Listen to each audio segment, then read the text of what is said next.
Սահակյան, այսօր ինչ ուղերձով եք այստեղ։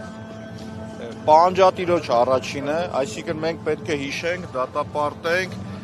խիստ դատապարտենք, երբեք չենք կարող մենք մոռանալ, չենք կարող մեր ինքնությունը մոռանալ, մեր նախնիներին մոռանալ մեր արարածը, երբեք դա մենք չենք կարող։ Եվ ասում եմ, մենք շարունակում ենք մնալ պահանջատեր, եւ դա ունի իր խորհուրդը։ Խորհուրդներից մեկը նաեւ այն է, որ չկրկնվի հերթական ցեղասպանությունը։ Այսօրվա դիրքորոշումը իշխանությունների որդեգրած ինչպես է գնահատում, սա ինչ է, ինչի համար է արվում, օրինակ անմիջապես ցեղասպանության ոգեկոչման հաջորդ օրը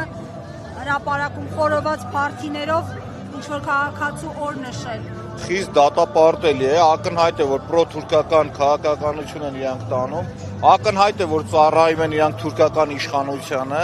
եւ այս պարագայում ստեղ մենակ մի երկրի, Թուրքիայի շահերն է դա հետապնդում։ Առնվազն բարոյականության խնդրեմ կա, երբ որ դու ցեղասպանության հաջորդ օրը փորձում ես ինչ-որ խրախճանքի վերածել, հասկանում ես, որ քո բենդային զիբիլա չի աշխատում, միլիոնավոր դոլարներ ծախսում ես հարկատուների փողերից, որպեսզի բերես անհասկանալի փարթի անես կամ անհասկանալի աստղերին փող տաս։ Ում փողն ես տալիս։ Քաղաքացու քրտինքով վճարած հարկերի փողը։ Ուղղակի խիստ դատապարտելի է։ Եվ մեր այսօրվա իշխանությունը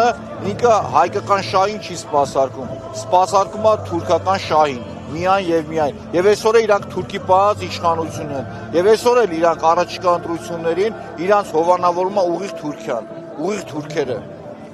Ձեր տեսակետը շնորհակալ։ Ես եմ շնորհակալ։ Եվս մեկ հարց, եթե չեմ սխալվում, դեռ անցած տարվա վերջին ժամանակահատվածը միգուցե սխալվեմ, ցեղասպանության հուշահամալիրում մեկնարկեցին շինարարական աշխատանքներ, ինչը թեժ քննարկման առիթ հանդիսացավ, քանի որ բոլորը նշում էին, մեծ մասը նշում էր, որ այդպիսով փորձում են ջնջել մեր ինքնությունը, այդպես մոռացության են տալի մեր պատմությունը,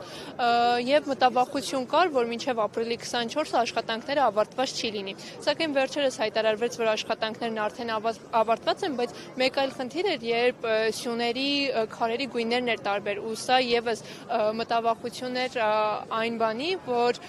այս կերպ փորձում են մոռացության տալ պատմությունը, քանի որ անգամ քարն ուներ իր նշանակությունը։ Դուք միանշանակ ճիշտ եք պնդման մեջ, որ իրանք տանում են մոռացության, նույնիսկ այսօր ինֆորմացիա եմ կարդացել, որ ՀՄԿ-ը ոնց որ ամբողջ օրը չի հեռարձակելու ուղիղ եթերը, հերկեցին իրանք այնուամենայնիվ, շատ ավելի լավ որ հերկեցին իրանք, եւ դա էլ իրենց կատարած հերթական մի քայլն է, որ քարերի գույնն է փոխվում, ուրիշ խնդիրներ է լինում, եւ չկա տեղ պատահականություն, պարզ ասեմ, էլի, ու չեմ կարծում, որ չկա շինարարի մեղավորություն, կա ուղիղ գործող իշխանության պատվեր, եւ այդ պատվերը կատարում են իրանք։ Ես այդպես եմ տեսնում։ Իրանք ամեն քայլ են տեսնում։ Գիտեք ոնց է, ոնց որ հрьяաները մոռանան ցեղասպանությունը, հոլոկոստը, որ եղել է, կամ պահանջատեր չլինեն, դա նորմալ է, իհարկե նորմալ չի, հասկանում եք, ու այս իշխանությունը նորից եմ կրկնում, ծառայում է թուրքական շահին։